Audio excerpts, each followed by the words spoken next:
নমস্কার বন্ধুরা, সুমনা রান্নাবাটি চ্যানেলে সবাইকে স্বাগত।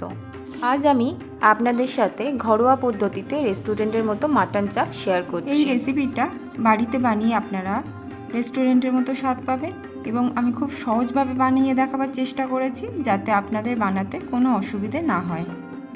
যারা আমার চ্যানেলে নতুন আছেন বা এখনও যারা আমার চ্যানেলটি সাবস্ক্রাইব করেননি তাদের কাছে আমার চ্যানেলটি সাবস্ক্রাইব করে দেওয়ার জন্য অনুরোধ রইল। চলুন রেসিপিতে যাওয়া যাক।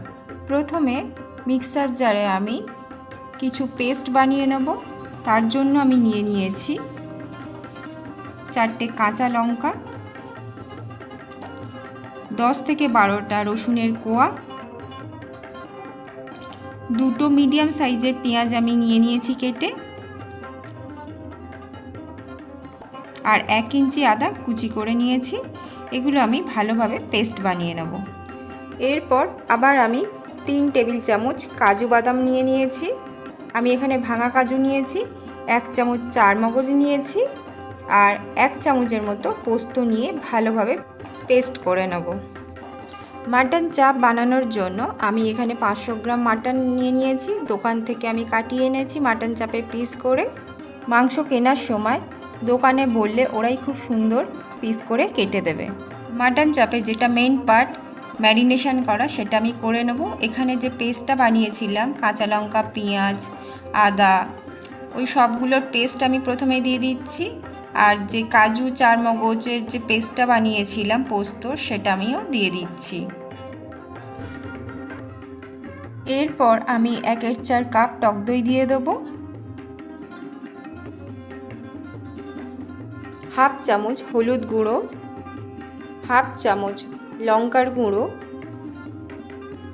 হাফ চামচ গরম মশলার গুঁড়ো, হাফ চামচ জিরের গুঁড়ো, 1 চামচের মতো কাশ্মীরি লঙ্কার গুঁড়ো, ওটা রং হওয়ার জন্য, হাফ চামচ নুন, তার সাথে জায়ফল আমি স্টেনারে গুঁড়ো করে দেবো। আমি এখানে 1/4 চামচ জায়ফল গুঁড়ো দিয়েছি।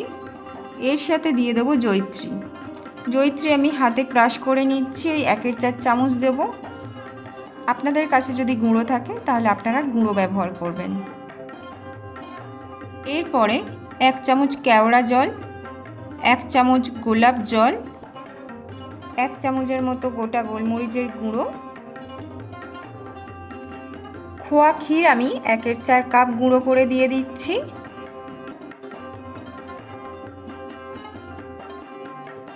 সব শেষে আমি মিঠা আতর 2 ফোঁটা দিয়ে দেবো। মিঠা আতর বেশি দেবেন না, বেশি ব্যবহারের ফলে খাবার কিন্তু তেতো হয়ে যাবে। এই সব কিছু দেওয়ার পর আমি চামচে করে মিশিয়ে নিয়ে হাত দিয়ে ভালোভাবে ম্যারিনেট করে নেব। ভালোভাবে মাখাবেন যাতে মাংস আর মশলাগুলো ভালোভাবে মিশে যায়।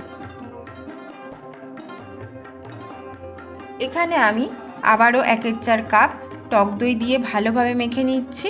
ভালোভাবে মেখে নিয়ে আমি সারা রাত ফ্রিজে রেখে দেবো। যত বেশিক্ষণ ম্যারিনেট করে রাখবেন তত মাটন চাপটা সুন্দর খেতে হবে। যদি আপনাদের হাতে সময় না থাকে মিনিমাম 4 ঘন্টা অবশ্যই ম্যারিনেট করে রাখবেন। সকালে আমি মাংসটা বার করে নিয়েছি, মিনিমাম 1 ঘন্টা রেখে দেবেন, কারণ ঠান্ডা অবস্থায় রান্না করলে মাংসটা সিঙ্ক করে যাবে।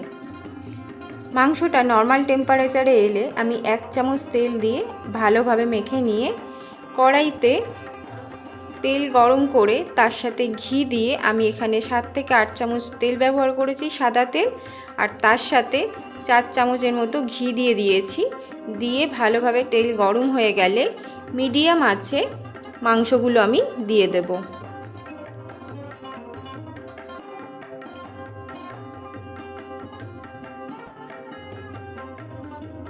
মাংসগুলো দেয়া হয়ে গেলে ওই যে গ্রেভিটা আছে সেগুলো আমি চামচে করে দিয়ে দিচ্ছি।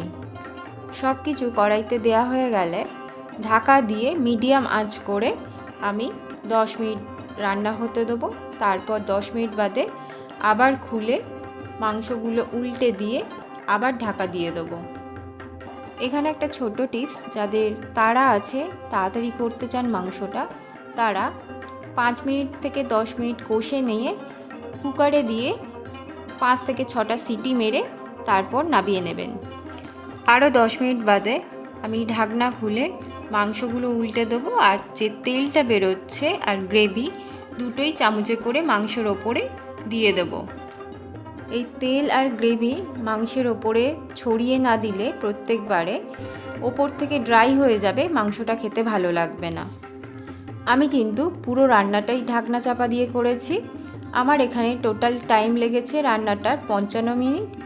মাংসের কোয়ালিটি অনুযায়ী রান্নার টাইমটা 19-20 হতে পারে।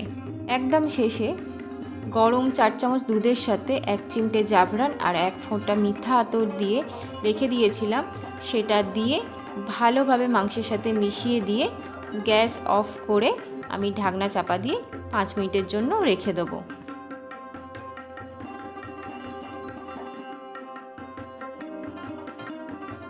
ব্যাস রেডি হয়ে গেল বাড়িতে বানানো রেস্টুরেন্ট স্বাদের মতো মাটন চাপ। এই মাটন চাপটা একদম পারফেক্ট সিদ্ধ হয়েছে, আর টেক্সচার দেখুন কত সুন্দর এসেছে, আর খুব জুসিও হয়েছে। আপনারা একবার এইভাবে বানিয়ে দেখুন, তাহলেই বাড়িতে বসে ঘরোয়া পদ্ধতিতে রেস্টুরেন্টের মতো মাটন চাপ বানিয়ে ফেলতে পারবেন। আবার নতুন রেসিপি নিয়ে আপনাদের সাথে দেখা হবে। আজকের দিনের জন্য টাটা।